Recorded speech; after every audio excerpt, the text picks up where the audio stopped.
Pada hari perlombaan melukis, seorang gadis memutuskan untuk tidak menggambar apapun. Ia hanya menulis namanya di atas kertas kosong. Kakak tirinya yang memiliki kemampuan melihat masa depan menjadi sangat gelisah.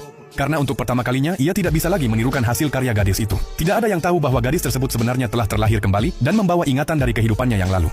Di kehidupan sebelumnya, gadis itu dan kakak tirinya pernah mengikuti lomba yang sama. Namun sebelum ia sempat menyerahkan lukisannya, kakak tirinya sudah lebih dulu mengumpulkan karya yang ternyata persis seperti miliknya. Semua orang menuduh gadis itu menjiplak, dan reputasinya sebagai pelukis muda hancur total. Bahkan orang tuanya sendiri tidak percaya pada penjelasannya. Dalam kesedihan mendalam, gadis itu hampir menggok-gok hidupnya. Namun sebelum ia melakukannya, kakak tirinya datang dan dengan sombong mengakui bahwa selama ini ia memang meniru hasil lukisannya. Tanpa rasa bersalah, kakak tirinya bahkan mendorongnya hingga jatuh dari tempat tinggi. Tetapi takdir memberinya kesempatan kedua. Ia terbangun dan mendapati dirinya kembali ke masa sebelum lomba itu dimulai. Kali ini ia bersumpah akan membalas semua perlakuan kakak tirinya.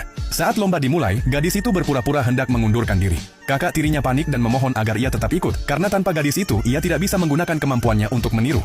Dengan tenang, gadis itu menyetujui permintaannya, namun diam-diam sudah menyiapkan rencana balasan. Ketika waktu lomba berjalan, ia hanya duduk diam tanpa menggambar sedikit pun, membuat kakak tirinya semakin cemas.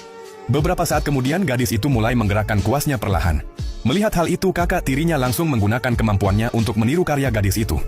Ia yakin kemenangan akan kembali jadi miliknya. Namun tanpa disadarinya, ia telah masuk ke dalam perangkap yang disusun dengan cermat. 5 menit sebelum waktu lomba berakhir, kakak tirinya buru-buru menyerahkan lukisannya. Para juri langsung memuji hasil karyanya. Dengan penuh rasa percaya diri, ia menghampiri gadis itu dan menuduhnya menjiplak di depan semua orang. Gadis itu tetap tenang dan hanya berkata bahwa lukisannya belum selesai. Ketika juri bertanya bagaimana ia bisa membuktikan bahwa hasil karyanya berbeda, gadis itu hanya tersenyum dan berkata, "Aku hanya butuh 1 detik." Semua orang terdiam, tidak tahu apa yang ia maksud. Tanpa berkata banyak, gadis itu menuangkan seember air ke atas lukisannya.